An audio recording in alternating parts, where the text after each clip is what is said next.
Hello there, my name is Martin Henley. This is the Effective Marketing YouTube channel. And if you spent a second here, you will know I am on a mission to give you everything you need to do with sales and marketing so that you can be more successful in your business. So not only am I here giving you everything I know about sales and marketing, I am pulling in anyone I can find with experience of sales and marketing to extract from them their experience on the same mission just to make you more successful in your business.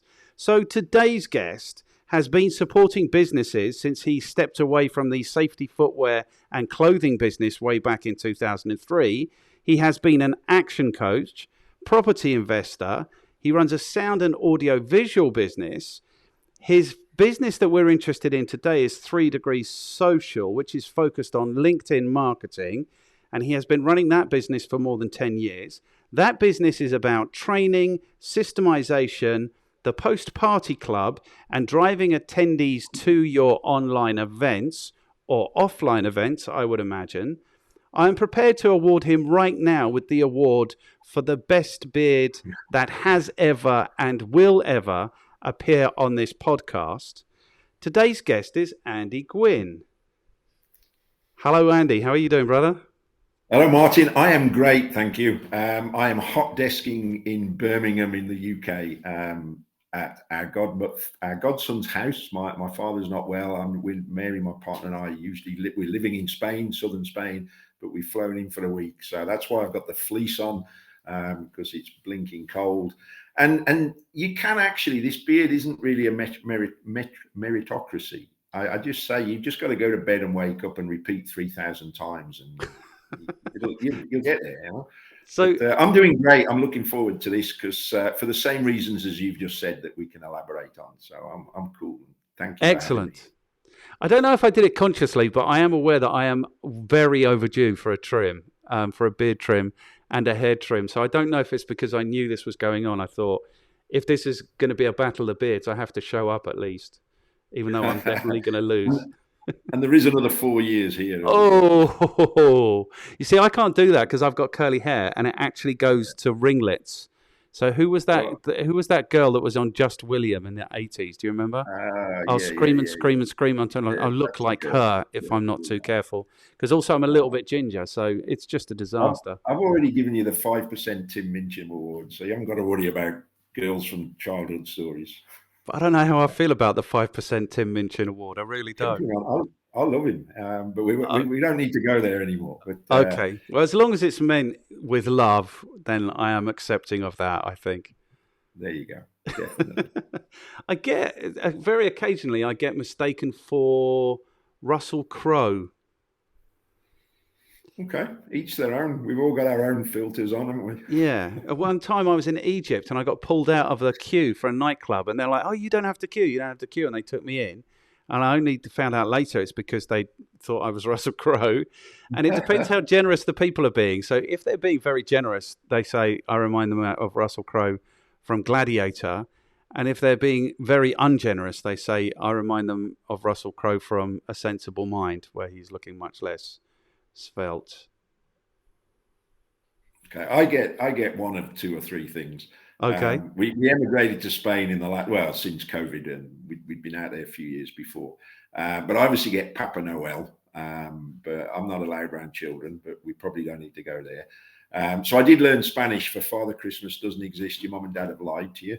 I'll take Gandalf far more than I'll take yes. Than I'll take Christmas.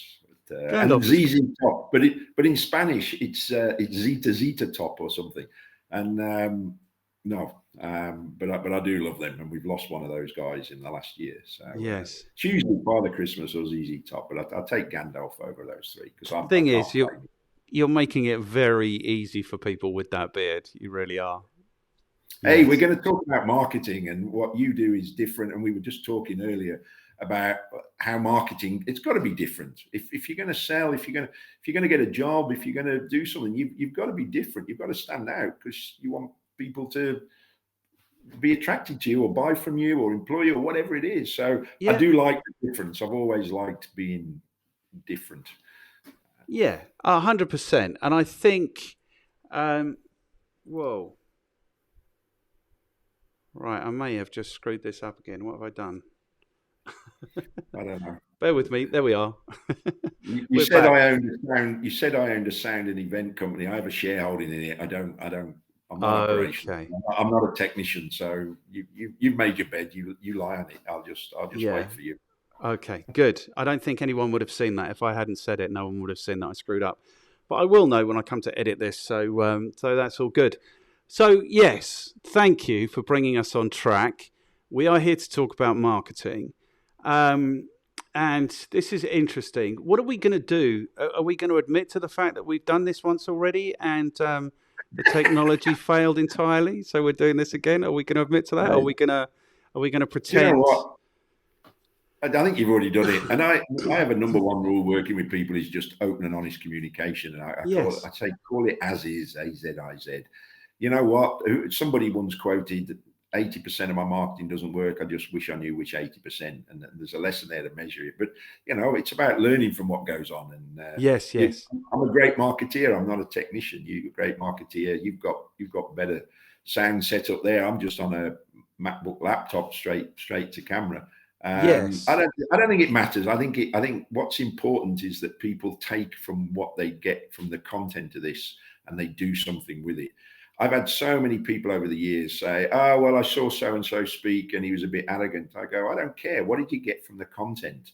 And what did you get that you're going to use? Because what is it you haven't learned it if you don't do something with it. It's not a lesson. Yes. I don't care if people think, oh, he's a bit close to the mic. He kept moving his head. Yeah, I present a lot, you present a lot, but this is about what people can take away and use. For the passion you've said, I know the first question you wanted to ask me is what sort of qualifies me? Well, as you said, in 2003, I quit employment. I bought in to become a business coach with a global franchise group of just phenomenal entrepreneurial coaches to help business owners succeed more. And of course, a lot of that is marketing and sales, and my background was sales. And I just believe that so many people are missing opportunities and there's so much is possible. And I think, yes, you've got to learn, and you've got to learn to market and sell. And people are brought up to resist that. I get it every week. I don't want to be pushy. Who the hell? I haven't mentioned that word. It's about understanding sales and marketing. And marketing or sales is just getting your kids to clear up the bedroom. We people have such a hang up over it, and they need to learn, and yet it's easy to learn. And so I spent 7, 8, 9, 10 years coaching business owners to build and sell businesses.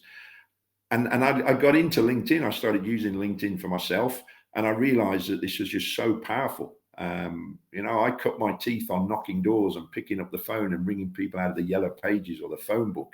And that's long gone, and largely because of LinkedIn as well as other things. That I also have a natural thing that if something is great, I want to share it. And I just went, I'm using this. It's working for me. I want the whole world to know about this. And of course, I'll sell it and I'll make money at the same time. And I'm all for that. And since 2010, I've been working with people on how they can get business through LinkedIn. And I think with the business coaching background and the sales background, my approach is certainly different to most, because it's about what do you want to get from it. And people have got, again, through lack of knowledge, have got so many different opinions as to what they should be doing. And I'm passionate about learning, taking action, holding yourself accountable, but also opening your mind to what's possible. What else can you do? What else can you do? Because I absolutely believe there is always a way. And LinkedIn, if it's not about the platform, it's about marketing. It's about how you approach people and how you engage with people and what you do. And it's still there. I went to the pub with some mates last night because I'm over here in the UK. And one of them said, LinkedIn. And because they still see me as a business coach, I don't see them very often. I've known them 25 years. He said, LinkedIn. I said, well, what about it? He said, well, that's been around for years. I went, yeah. And all right, he's a double glazing salesman. He sells to Joe Public. He doesn't need LinkedIn. And I said, yeah, it is still the most powerful platform for business to business, especially. You can work business to consumer, but business to business, business to professional, sales and marketing. And because he didn't understand LinkedIn. And not only is it the same age as when I set my business up. So LinkedIn was created in 2003. It's morphed, it's developed, as social media, as internet, as marketing has. So I don't care how old it is, it's still powerful. Yes. Good. Okay, so there's a few things there I want to address. People don't seem to understand, people who are in business don't seem to understand that being in business is a process of having customers profitably. That's the whole gig. And it really doesn't matter what you do or how you do it. If you're not doing that bit, you don't have a business. People don't understand that actually sales and marketing, it really is a lot of fun.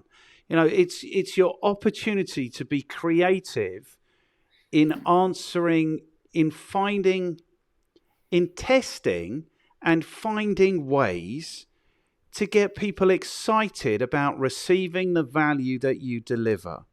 That's what it is. And people hate it and they don't want to do it and they don't want to invest in it. Sales for me is just about making friends with people and understanding the challenges that they have and coming up with ways that they can overcome them. So I've had this conversation too many times. There's 30 of these live now. There's another 7 or 8 recorded. That's the whole thing. Your business is about sales and marketing. Sales and marketing is a whole load of fun if you really engage with it. And it's the only way you're going to be successful. Because hiding your laurels under a bush, whatever the phrase is, that isn't how you get to be successful in business. The way you get successful in business is by identifying how you deliver value and then finding all sorts of fun and creative ways of communicating that to people and converting them into customers so that you can live in a nice house, drive a nice car, maybe retire to a small village in the mountains in Spain. That's what it's about. Sorry, I'm just done with it now. It's like I don't want to pussyfoot around with this anymore. Do it. You'll be more successful in your business. That's the point. Okay, so now I've got that off my chest. That I also did a LinkedIn training for a period of time. I tell people it's the largest, the most dynamic, the most accessible, the most up-to-date database of business-to-business decision makers that has ever and will ever exist. So this is kind of my approach to all of these things. It's just, I feel like Toto out of The Wizard of Oz. When he pulls the curtains down, you just see the wizard turning the wheel behind. If people look at it like that, it's a database of every decision maker, basically, who is anywhere near in touch with what's going on in 2022. Then it starts to make sense. But I don't want to sell it. You tell me why LinkedIn is so important and useful. Oh, on top of what you've already said, I'll be the wizard, you can be Toto. And we could go on for a long time. Yeah. For what you said, it's the largest database. Now, I do a lot with property investors. I had a property investor once say to me, you shouldn't build on rented ground. I said, I think I get what you mean. Explain. He said, well, LinkedIn, it's not your database. It's LinkedIn's. If they could, take it away, something could happen. And one of the biggest things in business is your database is your most valuable asset. Businesses will sell because of the database of customers, of prospects, of whatever it is. And I think a lot of business owners miss that fact. So there is something within LinkedIn. You're right, it's their connections. My outcome with LinkedIn is I want to get the conversation offline as quickly as possible, whatever that means. Yep. I've got clients where I'm delivering on their LinkedIn activity, and as soon as there's engagement, we're pointing them to their website to download an investor pack, and then they can communicate offline. For a lot of us in business, we want to get the conversation, the sales conversation. So we're getting it offline. Then you can put them in your database. But that's slow. Actually, if you're running events, and we can talk more about it, but LinkedIn, one of the things is if you set your event up properly in a certain way, LinkedIn allows you to upload the list of attendees into your CRM. That is powerful, and that has got a hard dollar cost value to you as a user. So you can start to get more of those connections out. But I think, why is it powerful? People have obviously chosen to be in there. The fundamental biggest problem people have is they don't know how to engage. I've just had someone on Facebook saying, I'd like to talk to you, or I need to talk to you. And I just messaged back going, about what? You've got to give people value. You don't just tell me you need to talk to me. We're all busy. You've got to explain why. And that's the same on LinkedIn. People will message people and it's just disengaging at best, crap at worst, and turning people off. So it's about how to engage, and don't get hung up whether it's LinkedIn.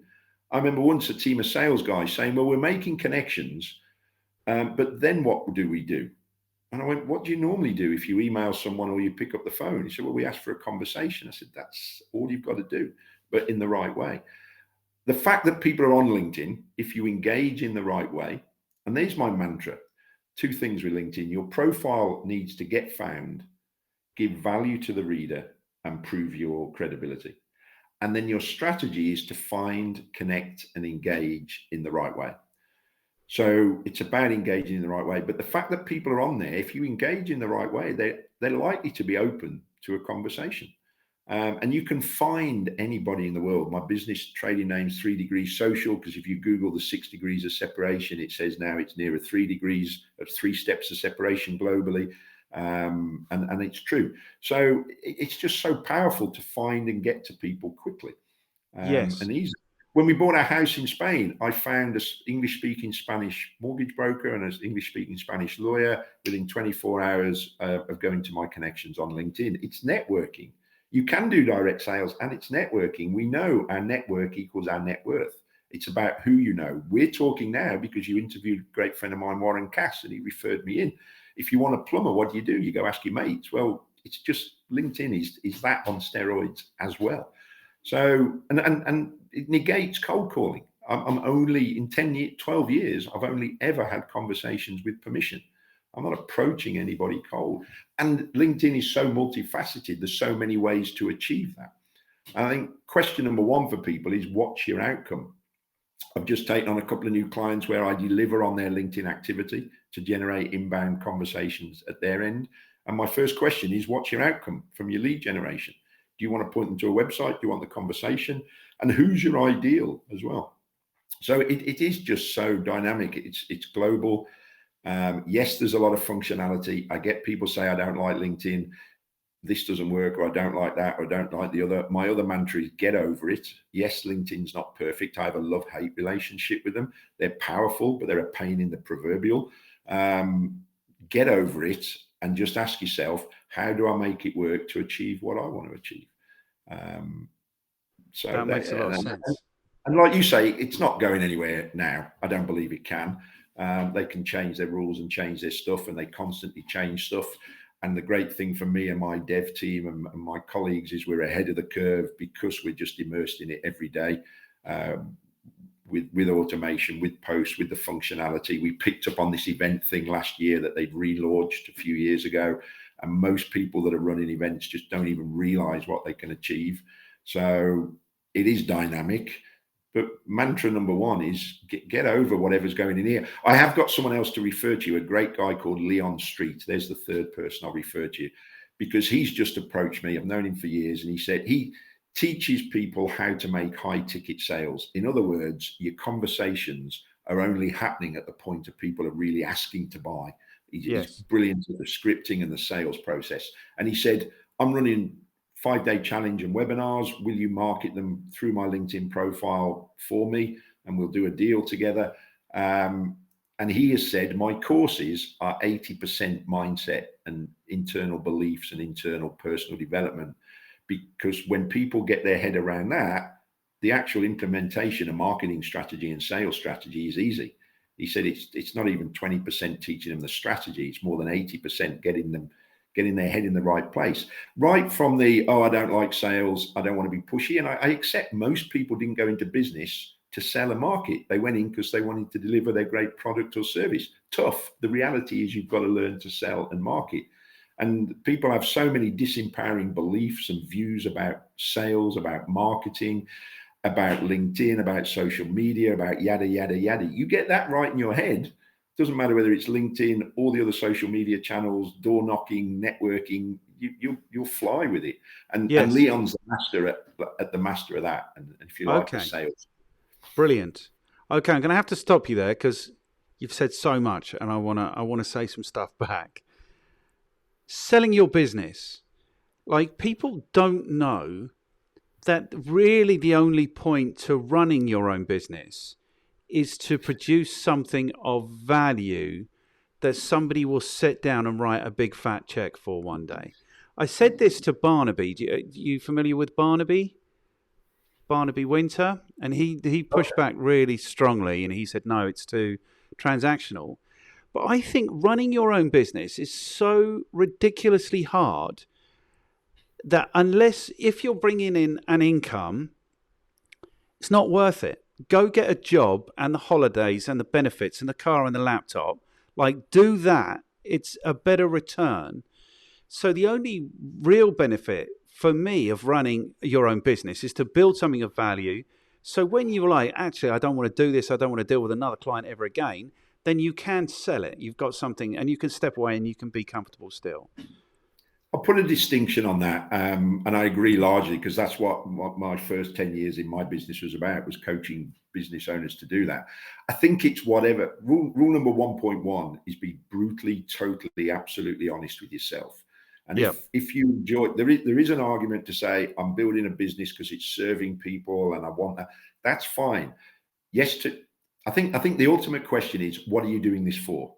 And if it's to retire in Spain, and for me, I can't see any other thing than to spend time with people I want to be with and do the things I want to do. Right now, we've flown in because we can to see my father, who's terminally ill. I'm spending time with friends and family, and I can do that because the business funds that financially and time-wise. Now, if you can spin your business and you're tickling it for an hour a day, you could argue I'm going to keep it spinning.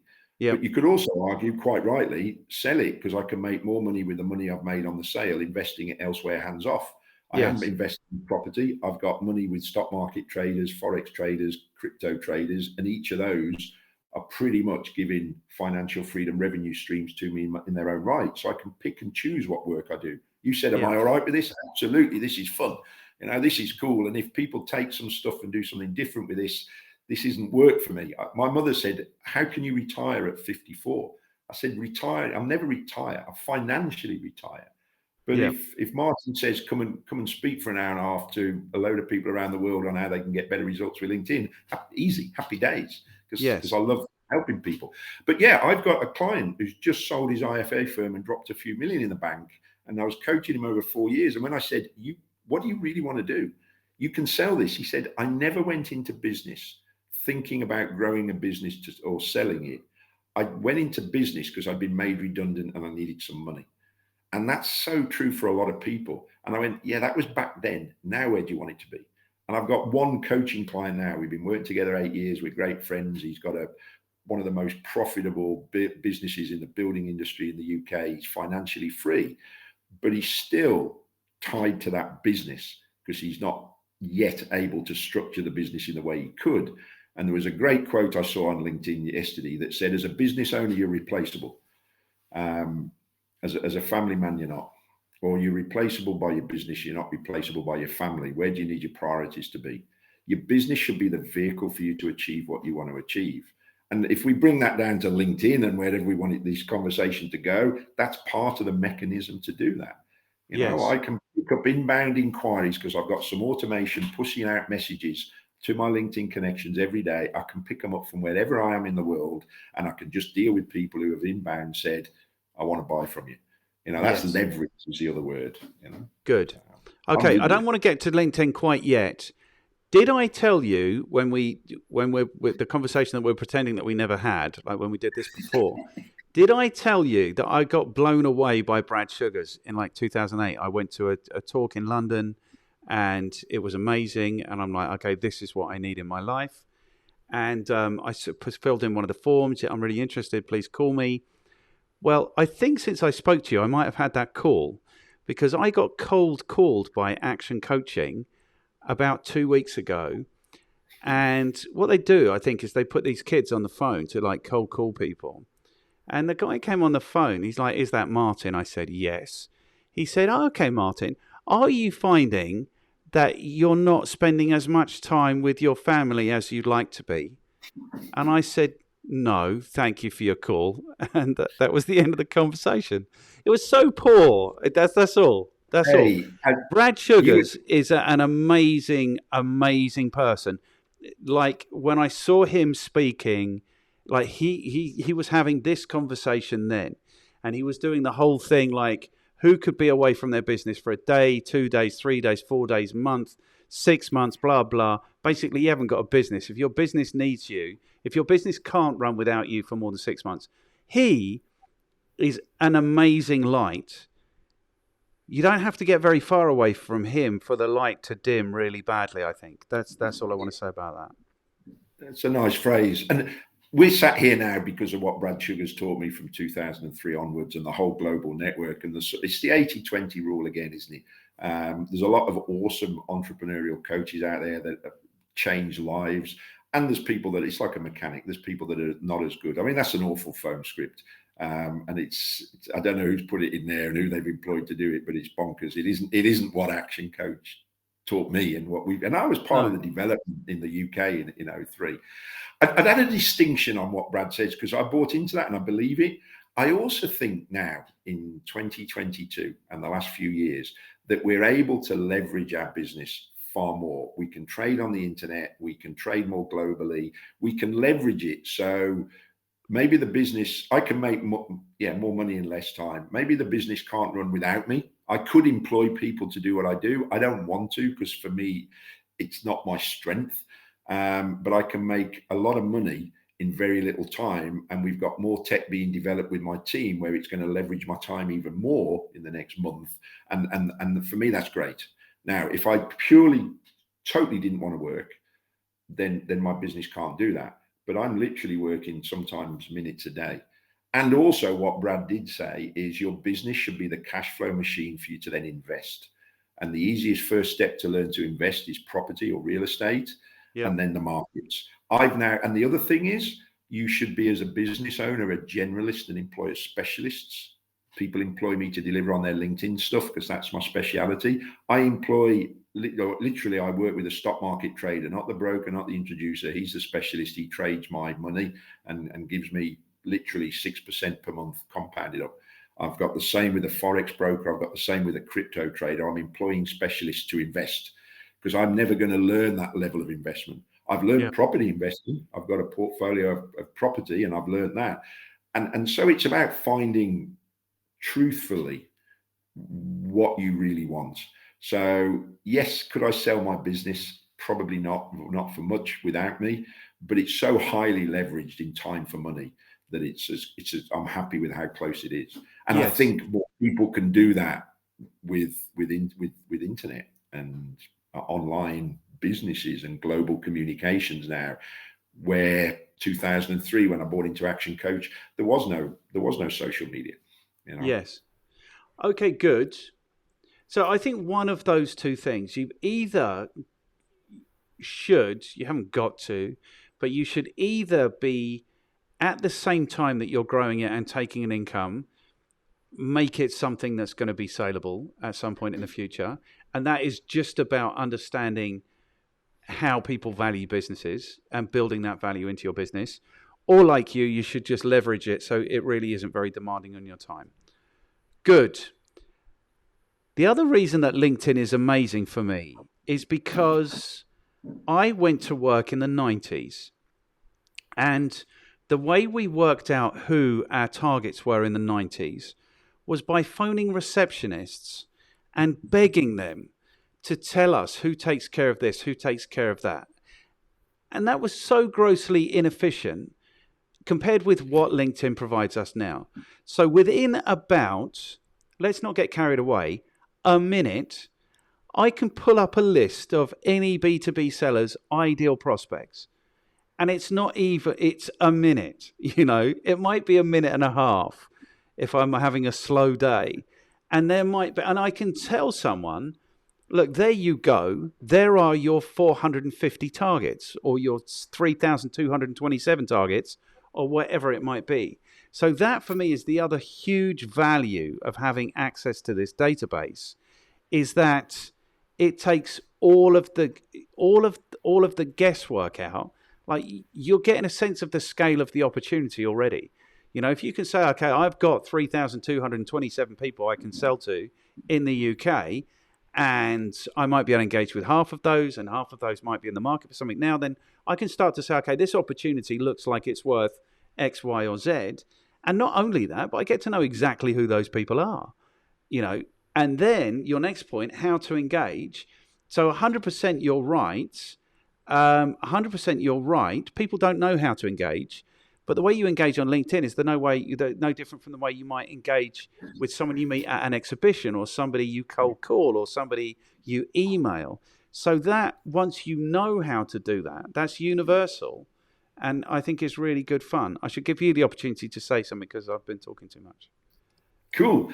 I agree. I think I've seen a change since COVID in the way to engage. And you're right, it doesn't matter. If you learn how to engage, it doesn't matter if it's a LinkedIn message, an email, you meet someone at an expo, you pick up the phone. It's about giving value. What I saw at the beginning of COVID, because everyone went online, there was a massive surge of usage and a massive surge of new users, is people were zoning out. And the words that I was being quoted was, I'm just being bombarded with connection invites and crappy messages. Yeah. And what I would have done, one of the things, the way I work with clients is, I've alluded to it, I've got some automation. I'm out there connecting for you and then sending messages to your connections every day. And what I said to my clients is, instead of just a sequence of text messages saying, hey, here's what I do, can we book a call? Do you want to talk about how you could achieve X, Y, Z or save money on ABC? Start by giving them something. So an asset, that could just be an article, a checklist, a PDF, a link to your site. So, hey, thanks for connecting. You'll see I buy rural properties in Portugal, tart them up and sell them on to people who want holiday homes. Here's an attached one-page article on why Portugal is such a great place. Give them something, because your follow-up message can give them something else. Your third message can give them something else, but still ask them, do you want to talk about X? And if they don't reply after 3 times, they're there as my connections. I can message them again. I'm just waiting for inbound responses then. Yes. Because if you give somebody something that's of value, if it's relevant to them, they're going to thank you, or they're going to come back and say, can you tell me more? Because for a lot of people, it's about finding the prospect who's ready to buy. Insurance is a great thing. If you rang me about my portfolio house insurances in October, I go, no thanks, mate, because renewal's February. If you ring me in January, I'm likely to say, yeah, give me a quote.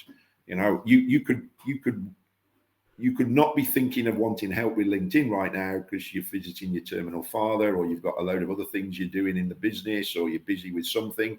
But if I message you again next month, you could be going, actually, right now, I've been looking at more lead generation. So consistency is part of it, but engaging in the right way. You're right, like that phone script, people don't know how to do it. But my suggestion now is give them something first. Hey, thanks for connecting. Here's something I hope's of value for you. If you'd like to understand more, happy to chat. And that, people love that, because not only are we getting a better response now, but those people, those marketeers, those business owners who go, I hate sales, I don't want to be pushy. It's not, and also don't get hung up on people saying, no, I've got a great guy. He's blind, he's amazing, he's in property investing, but he's hooked up with a business that, don't ask me how, just message me and I'll point you to him, how you can claim back on all your bank payments. Yes, historically, and also wipe out credit card debt and mortgages. It's mind-blowingly too good to be true in a lot of people's eyes. But we're just sending out messages, and he had a mortgage broker. I've just had a call today with him, and he said, yeah, this mortgage broker started getting abusive, telling me not to do this, it's a scam and whatever. And I said, and your thoughts? He said, I don't care. He said, I've learned that I can't please all the people all the time. What's the famous phrase when you're ringing people or messaging people? Some will, some won't. So what? Move on. Yes. Caveat: as long as you've qualified them well enough and you're not getting complacent. Yes. Your job as a marketeer is to get your message out. I work with a lot of property investors who are new. They're trying to get out of employed world, and they won't stand up at a networking event and tell people what they do. They won't tell their family. I said, you've got to get, this is this headspace again, this 80-20 rule that Leon Street's great at.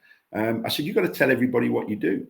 I got my house 50% below market value in Spain, from an English lady who was inheriting it, from a referral from a friend of mine through LinkedIn. And he said, you've been telling us for 4 years you want to be in Spain.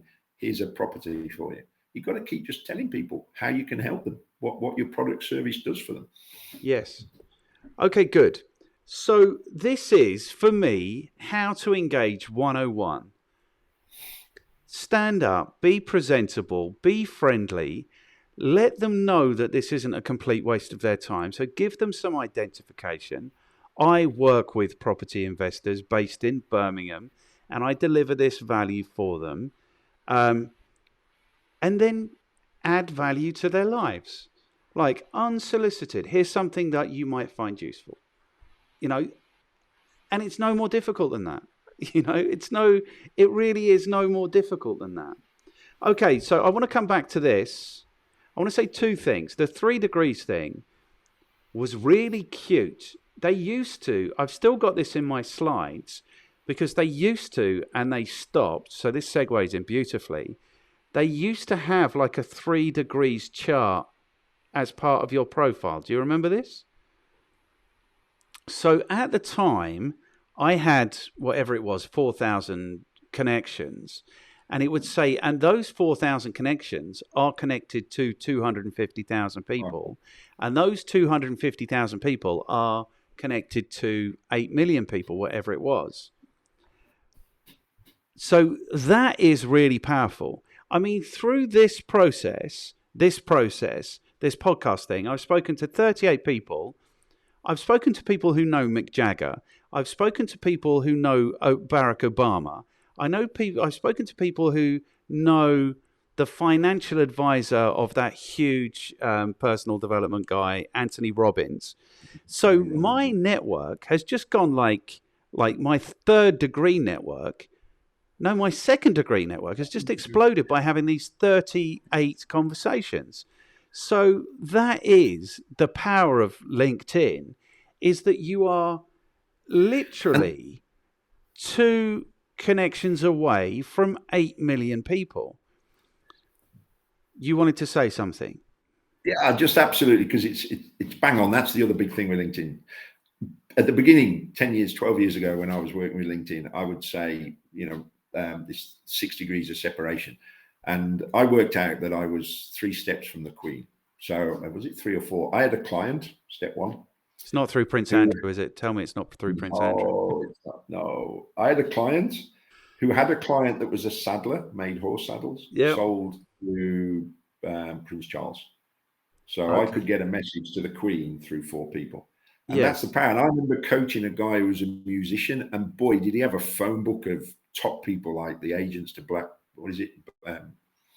Eyed Peas and the top guys. Yes. And he was trying to get a music gig. And I said, why didn't you use it? Who do you want? Who's your ideal? Here's a killer question to ask yourself. Who's your ideal client?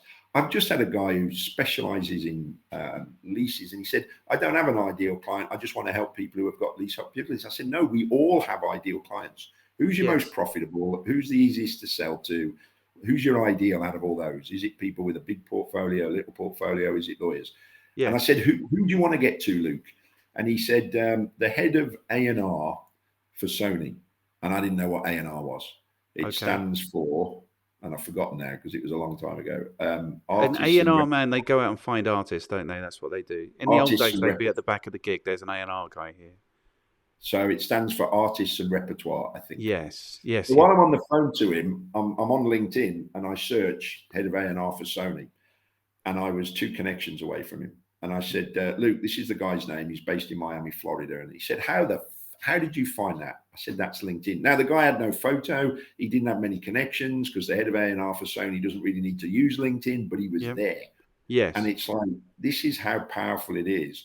And I get people, when they're trying to sell, start with your local network of your friends and your clients and your colleagues. And that's what you can use LinkedIn for. And here's some killer phrases, because we're talking about engagement. You use the words, here's an article on something that you might find of value. Great word.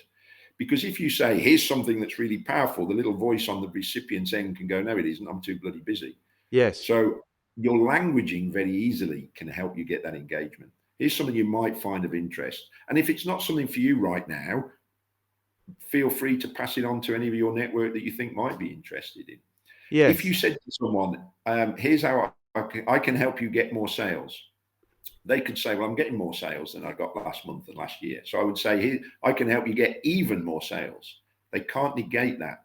When you write something, read it and ask, can the recipient, if you were receiving it, could you negate it? Yes. I don't want to alienate anybody. You may or may not be interested in this. I'm looking to provide this service to lawyers and accountants and business owners. Yeah. Because I can sell to them all, but I also want to single out lawyers and accountants. I don't right now, but I do for events. So just think about some of the languaging in the engagement that you're writing. And yeah, give them something. Just say, you know, I share this with my network. Some of my clients have found it value. I hope you find it of value. If it's not something that's relevant, feel free to pass it on to anybody that you do. Just help. Was it Zig Ziglar said, I can get anything in life I want if I help enough people get what they want? You asked me earlier, are you okay to do this? Yeah, the more people I talk to about LinkedIn, my business now, I've said it's so highly leveraged. It is pretty much all inbound. Yes. And it's taken me a while to get there. And back in the old days, before social media and LinkedIn, I didn't achieve that. I know it was possible. But the other thing is consistency. I have a formula for success. Do you want that? Be honest. I'm going to write it down because I do want it. But there's something I want to say maybe before we get to that. So it seems to me like we're getting really close to how do you add value to people's lives. So formula for success, I think, would be good as part of that. The last thing I want to say before we move on is we've covered the positives of LinkedIn. We should maybe cover some of the negatives. One of the negatives for me is that it's owned by Microsoft. And for me, Microsoft are the Antichrist. I left Microsoft in 2008, 2009, when I made the connection between the global economic crash and the launch of Vista, and the fact that I was going into the office with 10 minutes work to do before I left to go to meetings and not leaving for 2 hours because this thing didn't work. I went to war with Toshiba, who sold me this laptop with Vista on it, and I made them give me my money back because they're like, well, the software's none of our business. It's like, you sold this machine with it. Anyway, that's what went on. The thing about that is, and it's true of all social media and all digital marketing, is the whole thing is run by these 4 or 5 corporations. And if some bod in one of these corporations decides they want to make a change, they make the change and it happens globally. So the recent changes is it's gone from, you could make up to 100 connection invitations in a day, and it's gone now to 10. Is that officially? But no, it's what we discovered.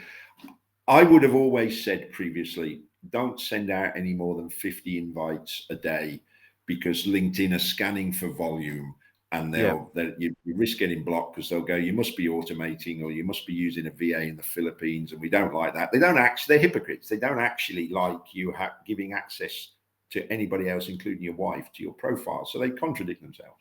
Yes. So for me, it's all about understanding their rules and working towards it. And if you're, again, engaging in the right way, you're never going to get people complain about your content. But so it was about volume. So I would have always said, we've tested over the years, 50 invites a day stays under LinkedIn's volume radar. Then LinkedIn put a weekly restriction in.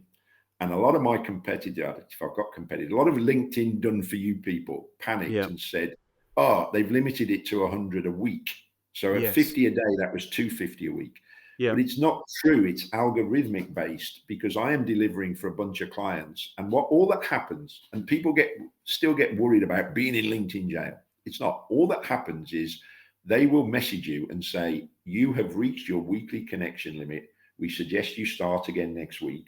And in the meantime, we suggest you engage with your connections. That's what they want. They want you to keep engaging with your connections. Yeah. So I measure this, and I've got some clients where they're maxing out at nearly 200 invites a week. Well, that's 40 a day. I only do 5 days a week. I've got others that were getting limited at just under 100, just over 100, 110. So I'm constantly tweaking it for my clients to get the maximum. But I'm actually seeing more clients now getting towards the 200 invites per week than when that restriction first came in about 8 months ago. So you hear a lot of hearsay. The reality is most people just will not send, back to my formula for success in a moment, will not send out 40 invites a day every day. But you can't do that without automating. Yes. So my recommendation was exactly what you're saying. Work out who you really want to do business with and target 10 of those per day. Because you can do that in about 15 minutes. And it is literally a finding and introducing yourself kind of operation. Okay, and so that's good to get the inside track. Yep. It fits in with what you were saying earlier. It comes back to who's your ideal contact and what's your outcome.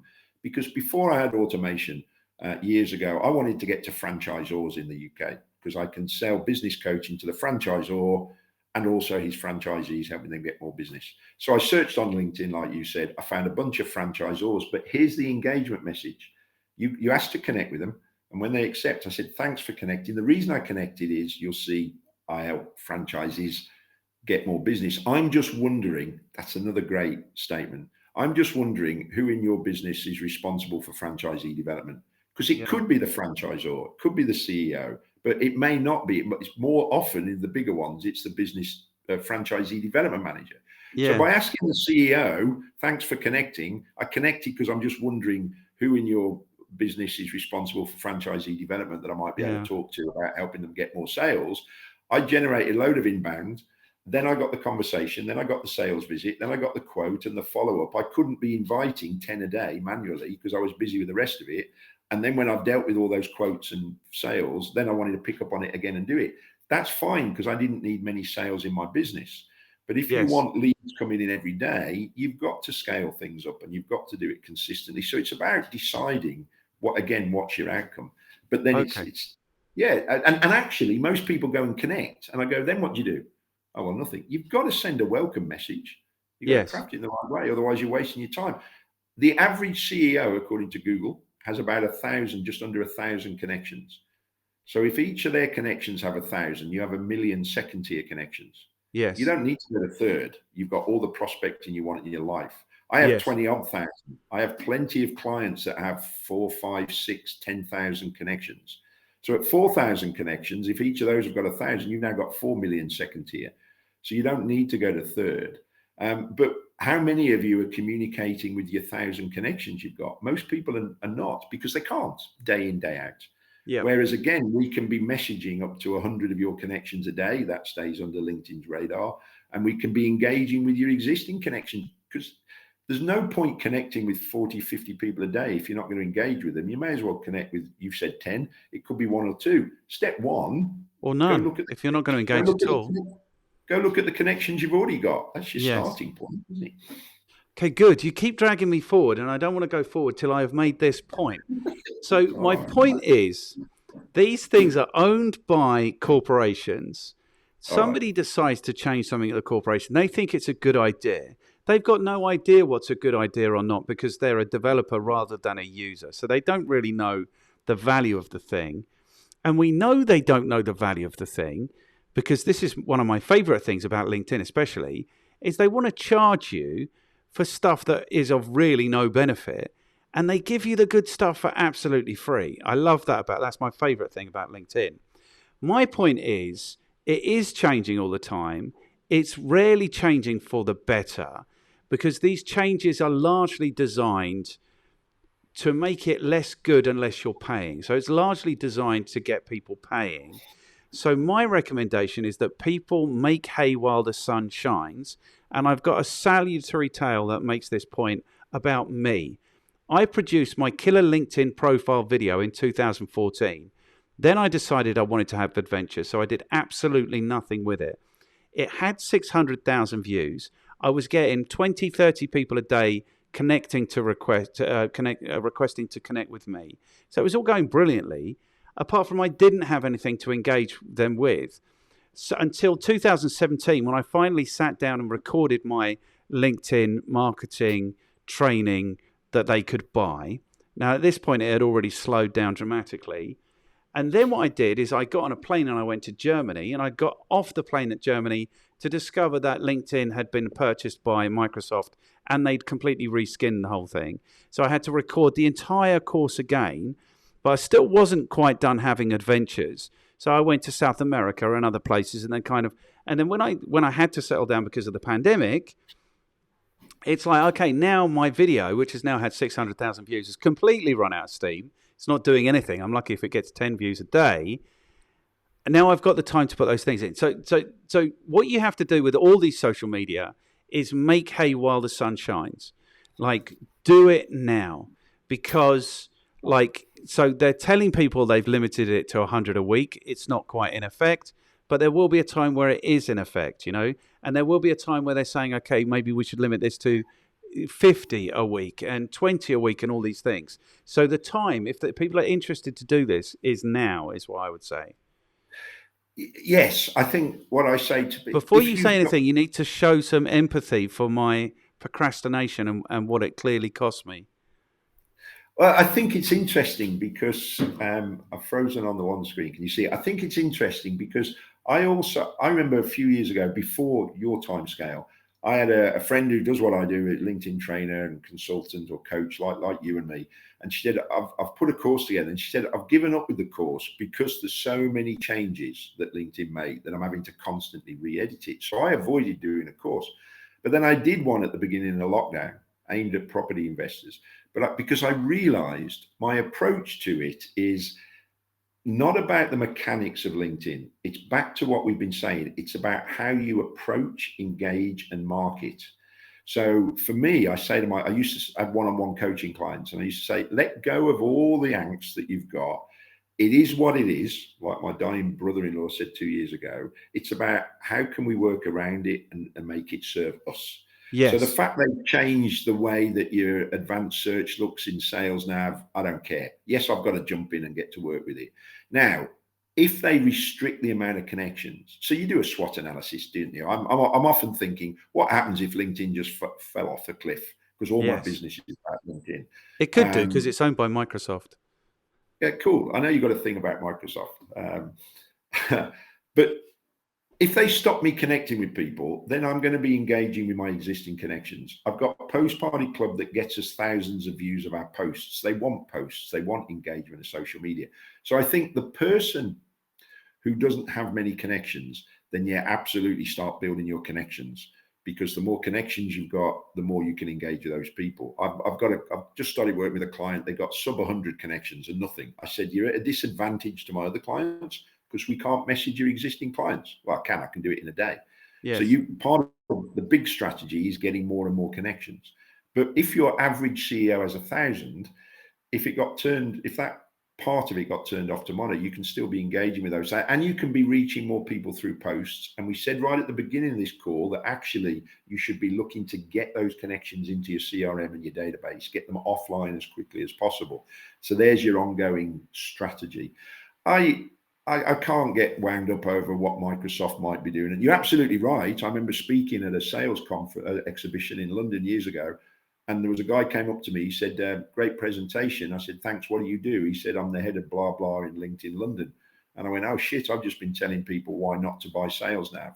And he said, yeah, but you've also told them how to use LinkedIn, and the more people that are using it, the more. He said, fundamentally, we're developers, not salespeople.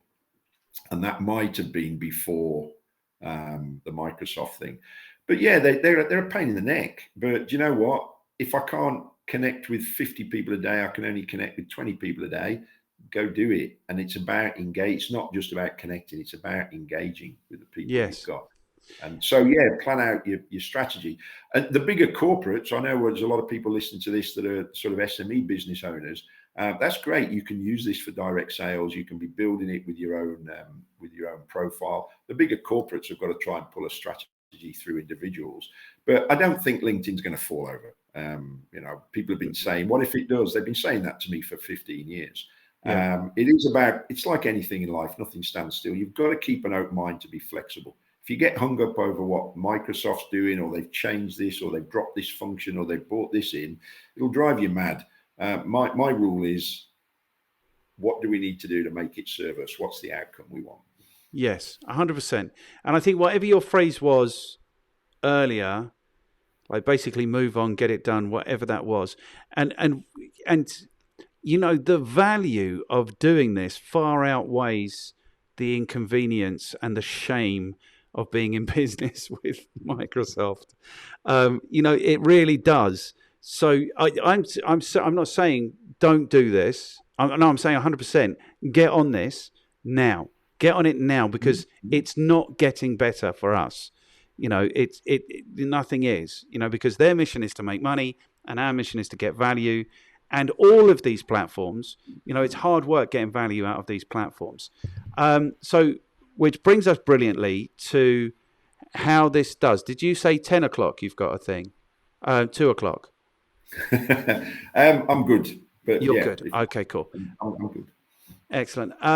So all of the value when I was doing my training was around identifying your prospects and basically invitations. This was all of the value. So we've kind of spoken about this already. What I found is that typically around 40% of people, if you're sending them a decent invitation, will connect. That goes up dramatically if you're female, because typically you're reaching out to sad, lonely, middle-aged men. So that goes up. But also the inappropriate responses go up dramatically as well. So, swings and roundabouts for females. That was all of the value. So literally, I was saying to people, invite 10 people a day. That's 50 people a week. 40% of those will connect. That's 20.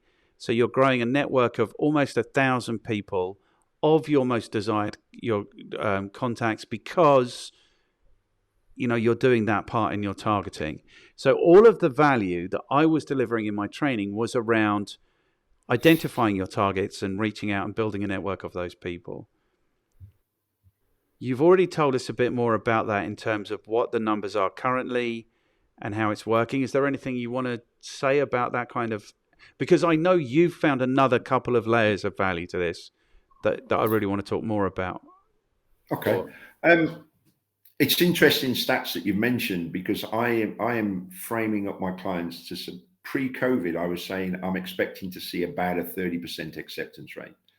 Now I'm seeing 20 to 25, but I saw a guy a few years ago who said he tested sending out an invite with no personalized message and then sending out a personalized message and saw no difference in acceptance rate, which tells me that people either have a rule in their head that they'll connect with you or they won't.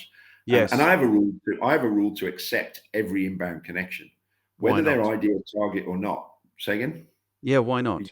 What I say to people is accept every invitation, but just remember that you don't want to buy everyone's junk. That's all. That's right. And I'm not, it doesn't matter to me whether you're relevant to me. It's your 1,000 plus or however many connections I can then access find to their network. Exactly. Yes.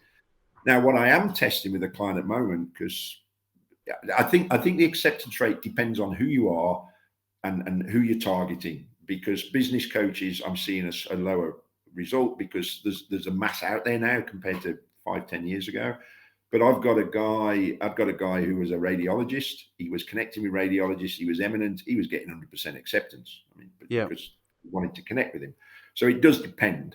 But now what I'm testing is my personalized invite has always been, hey, came across your profile, hoped we could connect, especially as we share some great mutual connections. Because that's a given, because I'm connecting with second tier. Now we're testing. The reason I've connected is I'm looking to introduce my clients on my network to more professionals in the area and just seeing if we get a higher acceptance rate for this business coach. So I think if people are getting 40% acceptance rate, that's good. And it is about who you're targeting. Yes. But then I think you've got to engage with them. You've got to message them. And so, and it's back to that. When I ran training courses and workshops, it would all be about this, how to engage. Remember, I said my mantra is find, connect in the right way. Find, connect, engage in the right way. Whatever the numbers are for you. But that's one part of it. The other part then is, what are you doing to engage with your growing network, with your growing connections? And that's where most people are just failing as well. Okay, can I stop you there? Because when we were talking about engagement before, I was laughing because you said, oh, and I was saying I was wondering, or you might find this useful, about the importance of your language. So when I was cold calling in 1996, and I was calling receptionists and trying to find out who did what, I would say things like, not is somebody available, because the last thing the person would have said before they went into their meeting is, I'm not available. So you don't use that word. So I would always say, look, I'm looking to get hold of, I'm looking to get hold of the person who gets most excited about marketing, or the person who gets into trouble if the marketing's not really working. And of course, then they'd have a little laugh and they'd be like, whatever. And instead of saying, can I speak to them? Because they would have said, I'm not speaking to anyone. It's like, okay, what's the very best way of getting hold of them? Do you know what I mean? So that language is really important. And that's why I was laughing before. My message is like identification and value proposition, because I want my connections to know. And I just did a brilliant thing today. I've put somebody else's content on my site, but I transcribed it. And he talks about the difference between like a curiosity mindset and I can't remember the exact language he uses, but convince me, that's what he says, mindset. So I want to know, I want my connections to know that I have targeted them specifically. I do add value to people like their lives. And this is the value that I offer. So mine would say, I work with, and if it's automated, you pull this in like their job title from their professional headline. I work with people like you in your geography. I'd love to have you in my network. Do you know what I mean? Something like that. And you're right, it does vary. It depends on the strength of your professional headline, the strength of your message, like the quality of your picture, your gender, all of these things. So I wanted to stop you. I wanted just to say that. There is clearly value in that, providing you are prepared to take it somewhere. Just inviting people and having them accept or otherwise, if there is no follow-up message, then there is no point. The other value to this is that what you find is obviously that people are going through their careers and taking on more responsibility and having larger budgets. And so this is an evolving network. Do you know what I mean? So as you go through your career, then they're going through their career. And the thing I say to salespeople to motivate them to actually do this, because they're not always motivated, is I say, look, this is your network. You own this. So when you go and sit down at an interview and they say to you, who do you know? You can tell them, I've got six. You could literally open it and say, well, I've got 3,400 connections of this thing, 2,600 whatever this, blah, blah, blah. So there is value in that. But I'm interested in the stuff that I don't value or know about, which is the other value that you've discovered. This post-party thing, what is that and why is it necessary? Okay, great question. And if you'd have asked me 2.5 years ago, I'd have said, I don't do much. I don't do anything with posts. I've done the art. I could have caught myself. Let me just go back one sec, because this is also the power of LinkedIn. And you said people should do it now. When's the best now time? Same with any good idea you've got. But LinkedIn, there's so many ways, and it's about getting creative. What would you do if you were a salesman when you picked up that phone and got blocked by the receptionist? You might try another day when she's on lunch. You might go and drop something through the letterbox. You might go do some research. Ask to speak to somebody in sales. Yeah. Or just whatever. You'd find a different way. LinkedIn tells you when someone's changed their job. So if you're after purchasing managers and someone changes their job, they're likely to have gone as another purchasing manager. It's a great time to send them a message, and don't just flip the automated congratulations on the new job, but say, I'm sure you're very busy settling in, but as and when you might be interested in how you can save money on your safety footwear, happy to chat. That gets me business. Now I automate that. That gets me business. I remember ringing a receptionist and she kept saying, oh no, he's busy. I used to walk in at the age of 23 and I'd turn around to the receptionist and say, I'm just looking to get the name of the person who purchases safety footwear. And I'd get somebody go, well, he won't see you without an appointment. And I'd go, I know I wasn't looking for an appointment. I'm just looking for who it Yes. is that's responsible. Oh, it's Mr. Smith, but he won't see you without an appointment. I said, thank you very much. People don't listen. They don't know what they're saying. This is why engaging is in the right way. So that said, and always challenge your own actions and beliefs. I would have said to you 2.5 years ago, I don't really post. I don't get any exposure and I don't get any inbound. But I did post a 90-second video years ago about, do you want to generate more leads on LinkedIn? And I got a guy message me inbound saying, we need to speak. He's been paying me thousands a year for 3 years. He's paying me $1,000 a month to deliver on his LinkedIn activity and campaign. So I should have caught myself and done more of that.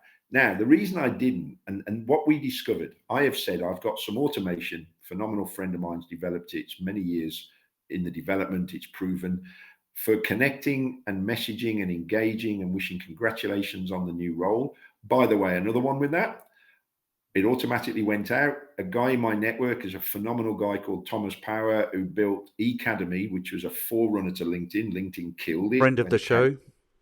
There you go, because Warren Cass also knows him. Yeah. I got an inbound message from Thomas, and he's been in my network. We've known of each other, but I would never have thought to reach out to him. And he just said, haha, are you having a laugh? So when I looked at his profile, I saw that he'd updated his experience section with a new charity or something.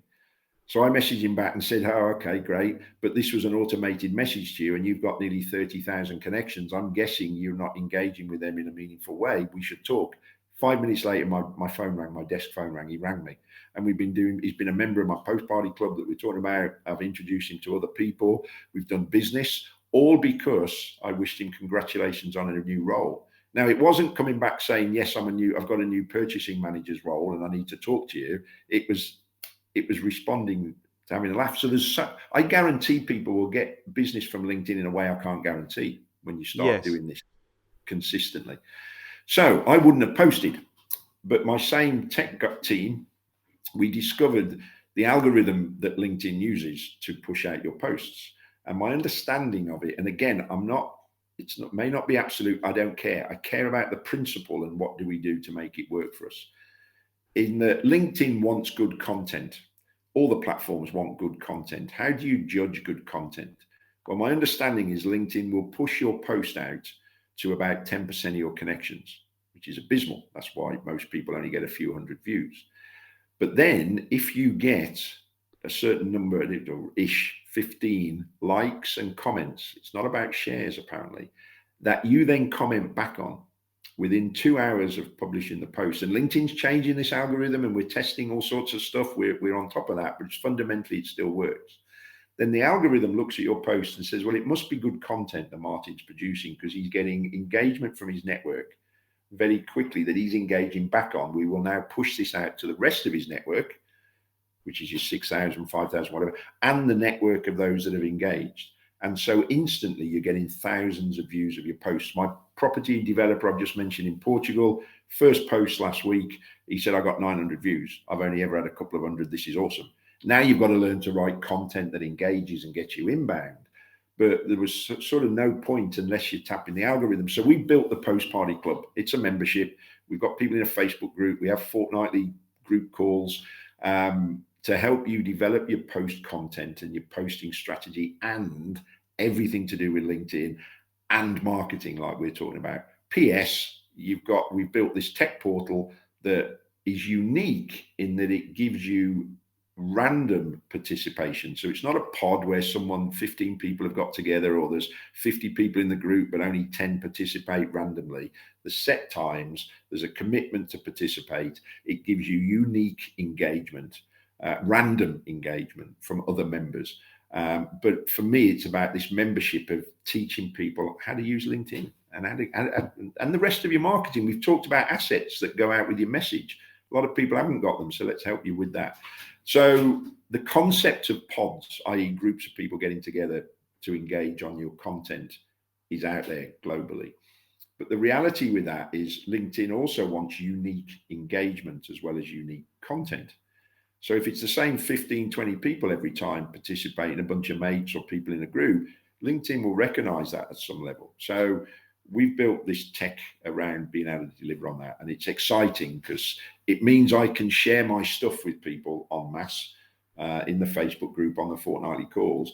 But we also I love results as well. And we can guarantee pretty much with your first post, certainly your first few, you'll get more views than you've ever had. And now let's build on that. There's lots of other ways to grow views, like polls, like tagging people, like learning how to write good content is the absolute key.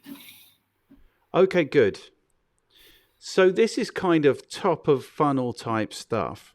So the value of LinkedIn that I was always promoting was this very direct, identify your targets and reach out to those people. So it was a very direct marketing kind of approach. But what you're saying now is that you can also do top of the funnel awareness type stuff. Through your posting, you can get that to reach thousands of people. Oh, big time. Because the thing is, I was like you, and I still am. A lot of it for me is about the direct engagement. Damn, I heard it again from somebody, and I know who they are. They'd had a LinkedIn trainer in the UK say to them, and it was obviously a relationship type building, risk averse, was a lady saying, you should message your new connections over a period of months up to 10 times before you ask for the sale. Proverbial bullshit, because why would you, if you have a product or service that is going to give your client value, why would you avoid the opportunity or have them not have the opportunity to buy from you? Now, there's a balance between jumping straight in and asking for the sale. So mine was all about the direct approach. But if LinkedIn has a function, remember I said, LinkedIn's a pain. It is what it is. How can we make it serve us? Now, people are pushing out content. You want awareness. And at lockdown with COVID, we saw a big, surge in that as well. But if you think about it, if your content's good, more people are likely to look at your profile. One thing you should also be doing is connecting with everyone who's viewed your profile. And I automate that for my clients. So it ties in nicely now, but you can also use those posts in these assets, content we've talked about being pushing out in your direct messages. Now, I had a guy book a call with me recently and I said, how come we're not connected on LinkedIn? I've looked in my database, you're not in there. He said, no, I've just been reading your posts for the last 3 months now. I need some help. I said, but you've never liked, commented, engaged. He said, no, I don't do that. I just look for the information I want and then I'll reach out to people when I'm ready. These are what I call LinkedIn lurkers. They're out there. You don't know who's consuming your content. Now, I've never made the time to write content because no one was seeing it. Now with Post Party Club, we've got guaranteed people seeing it.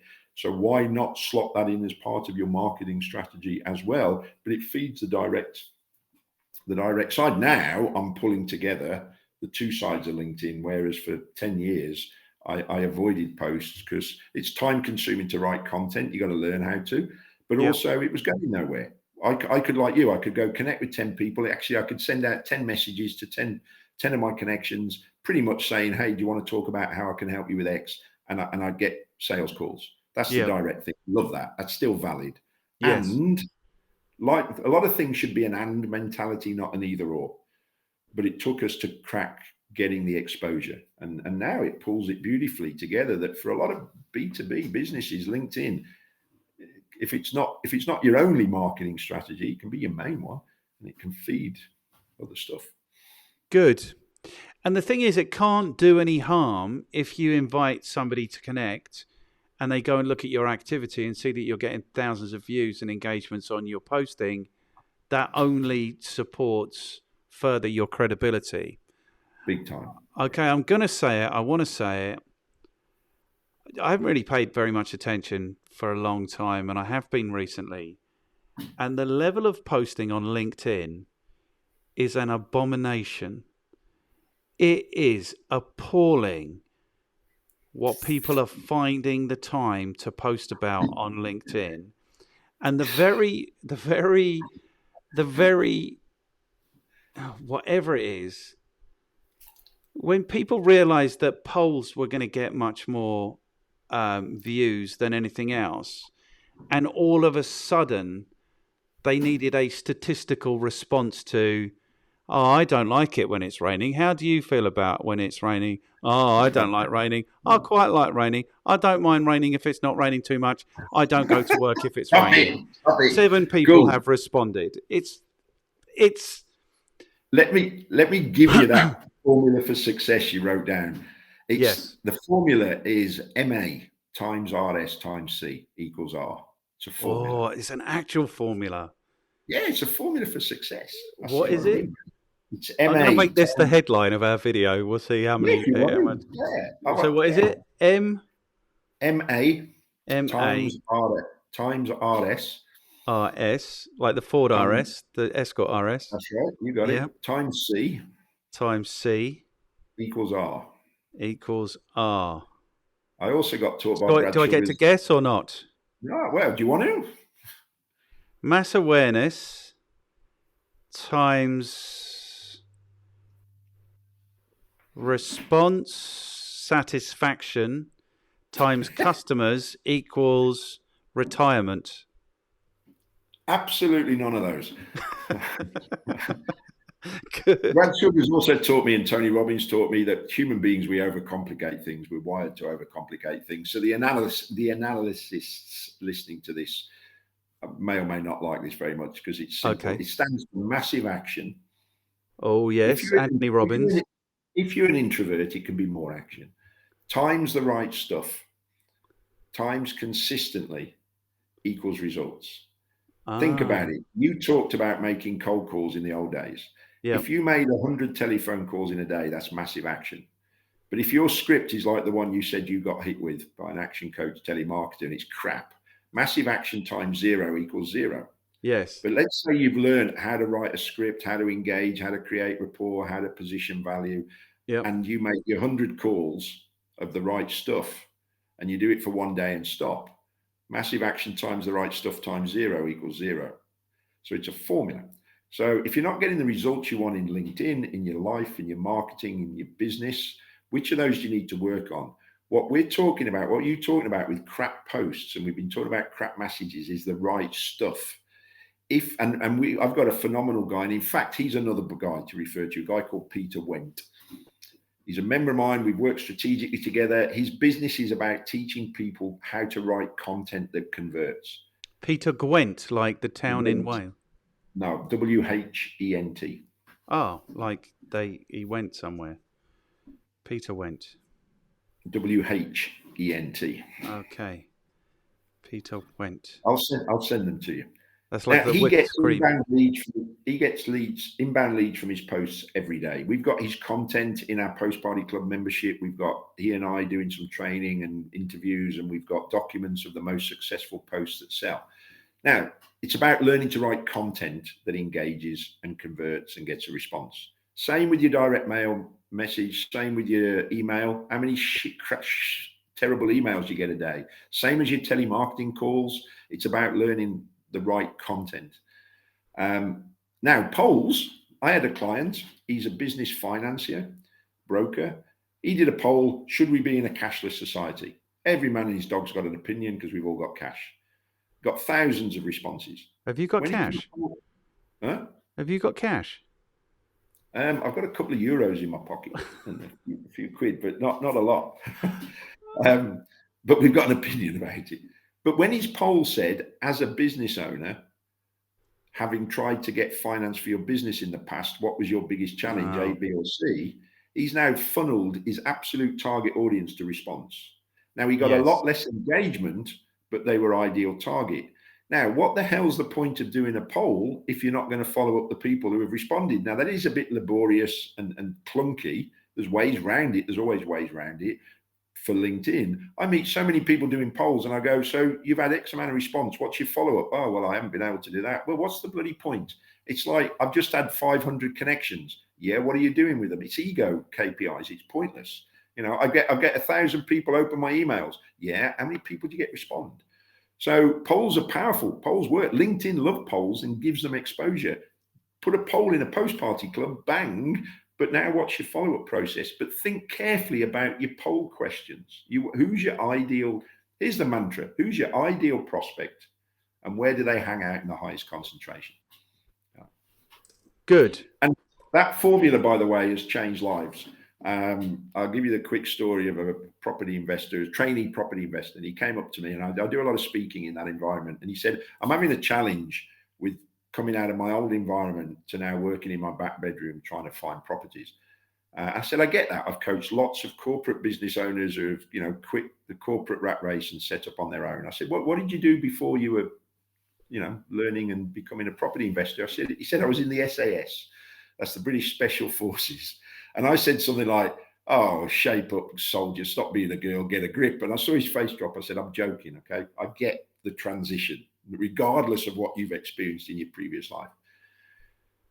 At the end of he was on a 12-month program, a great guy called Simon Zucci, property investor trainer. And he got awarded the top 5 achievers in his class of like 60 people for the year. And he said, do you know what? One of the things, I had that formula for success and I put it on my wall by my laptop. And if ever I got stuck or I wasn't getting the results or I was angsting, I'd look at it and go, which of those areas do I have to work on? Do I need to take more action because we collude with ourselves? Do I have to learn more of the right stuff? What we're covering today about LinkedIn. LinkedIn's definitely the right stuff, but now it's the right stuff of the right stuff. Yes. And posts are the right stuff, but it's learning how to write posts, the right stuff of the right stuff of the right stuff. And you can never, I don't believe, ever stop getting better at what you're doing. And then consistently, because as human beings, we're not consistent. We're not habitual unless you ask a performing athlete, we need to be doing stuff daily or weekly or consistently. And it's powerful. You Good. can share that around the world. Because the temptation for me is, I don't really like Microsoft. I don't really like the standard of the post is, do you remember Little Britain? It might have been Little Britain or it might have been Catherine Tate, but there was one of her characters who would turn up with like a boast on the Monday morning and they'd go into the office and it's like, oh, I walked 50 miles for such and such. That is the level of post that is prevalent on. So maybe I've got the wrong 10,000 connections, but my take on that then is, so that means it's so damn easy to write content that stands out and grabs the reader's attention because everything else they're seeing is tat. And I'll tell you the encouragement that people need. I've spoken to someone I know who does that and maintains that they are generating sales, like not just leads, but converting those into sales from it. So maybe you and I are overcomplicating it, and all you really need to do is be in front of people. Oh, this is Gary Vaynerchuk. Do you know Gary Vaynerchuk? I know the name. I know of him. God, I'm in a mood about Gary Vaynerchuk. you're angsting over too many people. No, but I like it. There's going to be a flavor of this thing. I don't think I can do it every week, but I don't know if you've seen on YouTube, they do like old guy reacts to young guy doing something, or they do reaction videos. So on one side of the video is like the whatever, and on the other side is the person reacting. So I'm going to react to TikTokers, like talking about SEO and marketing and those kinds of things. But also I'm going to react to Gary Vaynerchuk. Gary Vaynerchuk's this mouthy New Yorker who is worth $160 million, calls himself the best marketing agency in the world. They're definitely the noisiest. Anyway, because I'm an idiot, he put up a video and it said 35 minutes of marketing strategy you can implement in your business immediately. And of course, what transpires is this guy's got absolutely no clue what strategy is. The only recommendation that he makes is that you need to place 3 ads per day, original ads every day on LinkedIn. You need to be spending $6,000 a month on LinkedIn. And that seems to be what he thinks strategy is. So I don't want to have this conversation. I don't want to have any conversation with anyone about LinkedIn without telling them, do not advertise on LinkedIn. Seriously, my last experience was, I never did this. I tried it in 2007. It was a joke, and I've never done it since. Apart from when I started producing my content or when I produced my LinkedIn course, I'm like, it's easy. I'll just go to LinkedIn and I'll buy customers. No, I won't. I bought, I don't know what it was, 35 clicks on LinkedIn. They cost me £17 each. So what is 35 times? It's a lot of money. And only 2 of those turned up on my site, and they were there for less than a second each. So do not advertise on LinkedIn. I want to make that really clear. And again, my take is, what was it you said right at the beginning that I was going to sort of challenge? Yeah, we've already said you can just post stuff, and some people at some level will look at your profile, and if it's well written, right Yes. stuff, they'll see what you do and they'll engage with you. So, but that's a little bit like the story somebody told me years ago. As an insurance salesman knocking on doors, and his script was when the householder opened the door was, "I don't suppose you want to buy insurance, do you?" Well, it's the worst languaging in the world. So the door shut. And at the end of the day, he thought, I'll just do one more. I'll go home. No, I'll just do one more before I go home. Yes. And he knocked on the door and said, "I don't suppose you want to buy insurance, do you?" And the old couple said, "You couldn't have timed this better. Come on in." And on the table was a whole load of insurance policies and information. Of course, you're always going to get, but I want the right stuff. I want to get smarter and smarter and smarter. Less is more. Yes. So why don't I learn to write posts that work, that get engagement? Now, what was it you were saying about Mark? Ads. I don't use ads, but the way I look at this now, when I started coaching business owners in 2003, there was no social media. And I've got a list of 83 marketing strategies. I could sit in front of a business owner and go, what should we implement in your business? You probably double or triple that now with everything else. So you have to make a decision as to what works. Now, I'm big into LinkedIn, and we've talked about posts. We've talked about connecting. We've talked about congratulations on the new job. And we're now talking about ads. I don't use ads. And I'm hearing from Facebook specialists that Facebook is ahead of LinkedIn in their ad system. I had someone approach me saying, Apple kicked them in the nuts. Yeah, but the point I'm making is, I had someone the other day said, "Can I talk to you about X in your marketing?" And I said, "No, I'm getting all the leads I want to from my marketing. I can get better and turn them up more with what I've got. I don't need to add more strategies and more strategies. You've got to choose." So for me, you're right. I don't touch ads on LinkedIn. I never had a success years ago with them. There's plenty with what we've just talked through today on this that people can be doing on LinkedIn to get better results than they've got. So yes, yeah. And the point about Gary Vaynerchuk is it makes a really important point, which is a tsunami of awareness will get you $160 million, because I don't believe the guy knows what marketing strategy is. And if his hottest recommendation is that spending $6,000 a month on LinkedIn will get you a really good flavor of what LinkedIn can do, I'm sorry, that's poor. That's really poor. But the tsunami of awareness that he's got has got him $160 million. So I think that's fine. That's the point I wanted to make. How are we doing for time? Because What else do you want to know? Because I have got other. I know you have, but there's more stuff. The only other thing I want to know is about this events thing. So maybe you can tell us that in like a couple of minutes, like what the benefit of that is. Apparently, LinkedIn had it as a function years ago and stopped it. You can publish your event on LinkedIn, but if you publish it in the right way, i.e. through your company. Now, two things. Is this the actual event, or is this like an event invitation? It's you publish your event on LinkedIn as an event. But you obviously, if it's a webinar, you're going to have a link to booking into the webinar. But it's an advert, isn't it? You're publishing your event. Hey, come to my physical meeting at the pub down the road. It could be any event. Yes. And obviously, there's been a lot of online events and webinars since COVID. So there's been an explosion. If you set your event up in the right way, you can, and I'll share with you, you need to do it on your company page. Because there is a box that you tick that LinkedIn then allows you to upload the data of attendees into your CRM. Yeah. Now, for me, that is gold, because those people are obviously interested in your content because they've clicked to attend the event.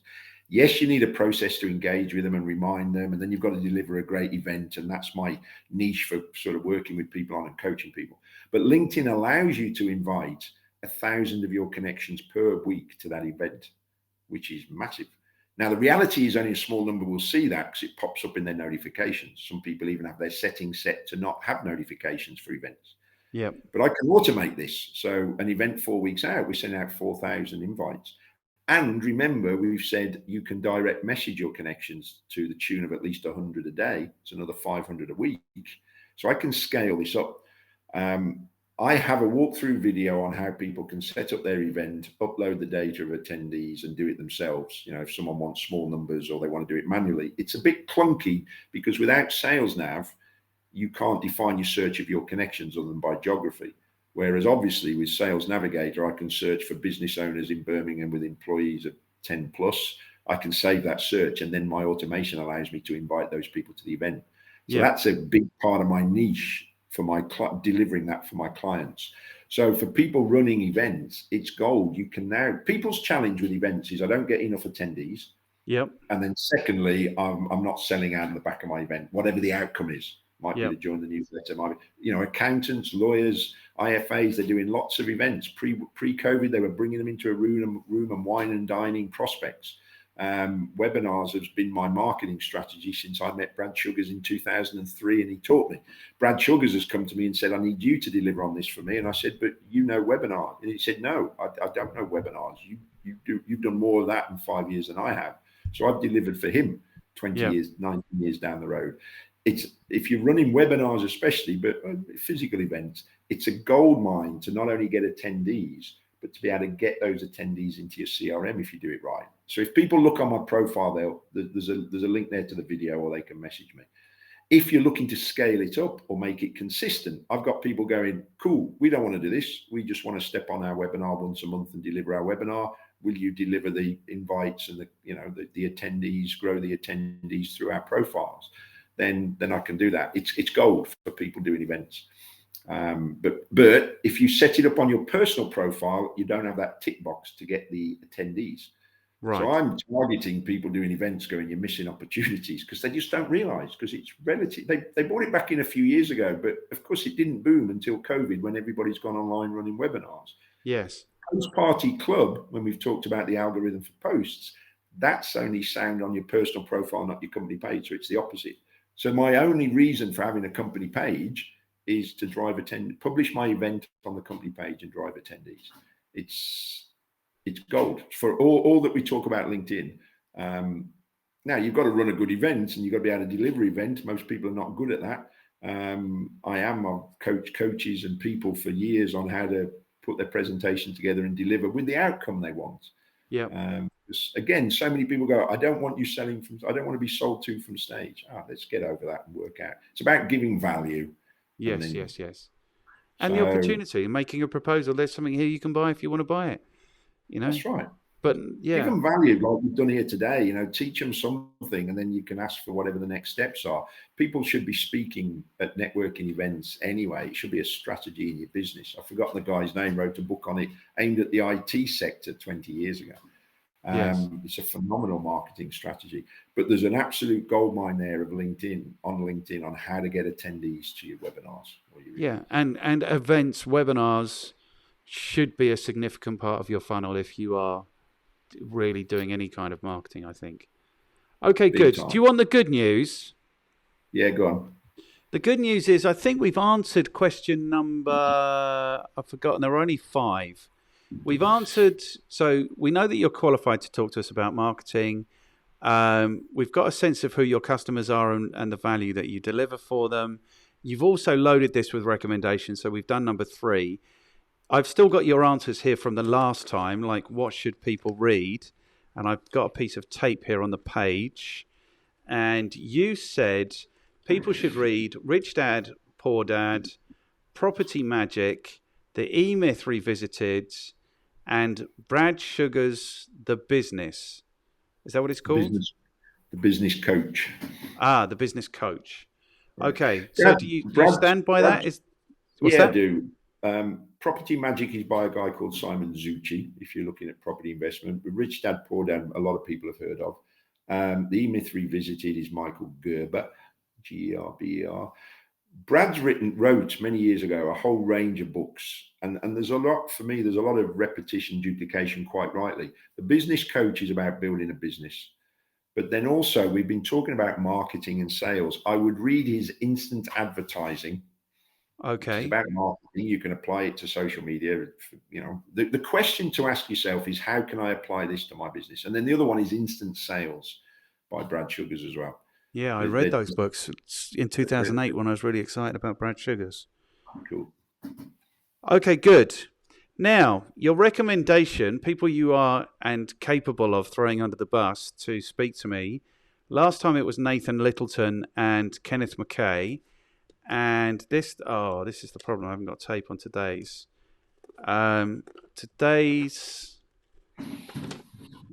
See how much of this I'll I give do. I you. do this all the time. Leon Street and Peter Went with an H. Perfect. Okay, so can I rely on you then to put together like a introduction in the way that Warren did on LinkedIn, and then I will pick it up and run from there. Would you like me to send you again the template that really works for getting that done? Oh, perfect. Yeah. Yes, it's the one that you got from Warren. It really works. So you Okay. won't have to do too much work to get that happening.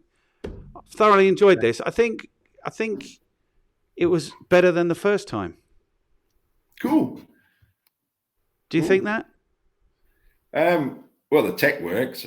It's weird, this system, because my head movement is the opposite, and I'm trying to look down the camera, and we've got us on split screen, and it's been good fun. I hope I haven't distracted what I've been saying and listening to you too much. I was also trying to avoid that plant behind because it looked like I got a growth in my neck. There's some tips. I didn't know the plant was there until you pointed it out now, so you did a brilliant job of that. Well done. Do you know what? I think we've covered what we've covered before and some. We've definitely been on it longer. We've talked about more. You and I talk about similar stuff. I think there's the passion there for people. There's so much opportunity. It's there to be had. You've just got to learn how to do it right. And it's not difficult. It's easy. It can be easy. So I hope people have got things from here. We've talked about a lot of things all round, and it has been brought together. Yeah. I hope. I'd like to think, and people can let us know, but I'm always interested in not what did you just get from it, but what have you got from it that you've gone away and done. Yes. I get so many people go, oh, it was very interesting. That's crap. In what way? Yeah. Well, what is it you've got from it that you're going to go away and do? And even if it's just 1, 2, or 3 things you can go do differently, you'll make a difference in the business. And I do believe a lot of business owners, as you alluded to, have a tough time, and it doesn't have to be the case. You can make your marketing work. You can make your sales work. You can achieve what you want to achieve with it. It's all about sales and marketing. Like, get that right. This is what I literally think. Like, as long as you've got money coming in, then you've got money to fix whatever the problems are, and until you've got money coming in, you haven't got money to fix whatever the problems are, So the sales and marketing is always the answer. Okay, is there anything you should have said that you haven't said? I don't think so. I think we've covered.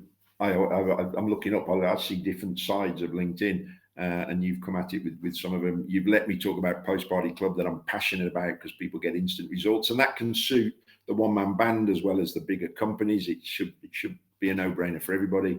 And I've talked about how I can help people consistently connect and message and work with them on their style of messaging. And we've talked about the absolute goldmine that is events. Yes.